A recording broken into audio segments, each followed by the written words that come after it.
और प्रधानमंत्री नरेंद्र मोदी ने मन की बात के 123वें प्रसारण में बालाघाट की सुकमा उइके की चर्चा की। सुकमा उइके कटंगी विकासखंड के गांव भजिया पार की रहने वाली हैं और ग्रामीण महिलाओं और सशक्त उनको बनाने का काम करती हैं। आपको बताते चलें, उन्होंने स्वयं सहायता समूह की मदद से सैकड़ों महिलाओं को आर्थिक रूप से आत्मनिर्भर बनाया।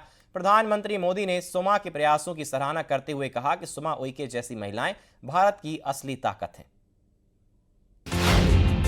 मन की बात में एमपी का जिक्र। सुमा जी का प्रयास बहुत सराहनीय है।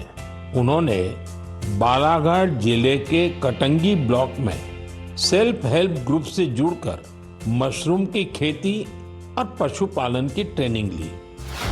पीएम ने सुनाई सुमा की कहानी। छोटे से प्रयास से शुरू हुआ ये सफर अब दीदी कैंटीन और थर्मल थेरेपी सेंटर तक पहुंच चुका है। महिला नेतृत्व विकास तय कर रहा देश का भविष्य। पीएम मोदी मन की बात के 123वें एपिसोड में देशवासियों को संबोधित कर रहे थे। महिलाओं की प्रेरणादायक कहानियों को साझा कर रहे थे। तो उस दौरान एमपी की बात करना नहीं भूले, जहां की महिला नेतृत्व विकास देश की भविष्य की दिशा तय करने में अपनी भूमिका अदा कर रही हैं। पीएम ने बालाघाट की सुमा उइके की कहानी बताई, जो सेल्फ हेल्प ग्रुप से जुड़कर मशरूम की खेती और पशुपालन की ट्रेनिंग ली, जिसकी वजह से आत्मनिर्भरता की राह मिली। आत्मनिर्भरता की ऐसा ही एक चेहरा है मध्य प्रदेश की सुमा उइके। सुमा जी का प्रयास बहुत सराहनीय है। उन्होंने बालाघाट जिले के कटंगी ब्लॉक में सेल्फ हेल्प ग्रुप से जुड़कर मशरूम की खेती और पशुपालन की ट्रेनिंग ली। इससे उन्हें आत्मनिर्भरता की राह मिल गई।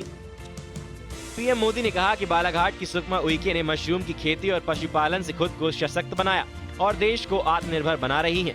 साथ ही कहा कि सुमा की तरह देश भर में अनेक महिलाएं हैं जो अपने अपने छोटे प्रयासों से न केवल स्वयं को सशक्त बना रही हैं, बल्कि देश को भी आत्मनिर्भर बना रही हैं। इन सभी कहानियों में आत्मविश्वास, परिश्रम और समर्पण की एक जैसी चमक है, जो नए भारत के निर्माण की सच्ची प्रतीक है। छोटे से प्रयास से शुरू हुआ ये सफर अब दीदी कैंटीन और थर्मल थेरेपी सेंटर तक पहुंच चुका है। देश के कोने कोने में ऐसी ही अनगिनत महिलाएं अपना और देश का भाग्य बदल रही हैं। बता दें कि सुमा उइके बालाघाट के कटंगी विकासखंड के गांव भजिया पारा की रहने वाली हैं और ग्रामीण महिलाओं को सशक्त बनाने और स्वच्छता के क्षेत्र में काम करती हैं। उन्होंने स्वयं सहायता समूह की मदद से सैकड़ों महिलाओं को आर्थिक रूप से आत्मनिर्भर बनाया। बालाघाट से श्रीनिवास नायडू की रिपोर्ट, न्यूज़ 18।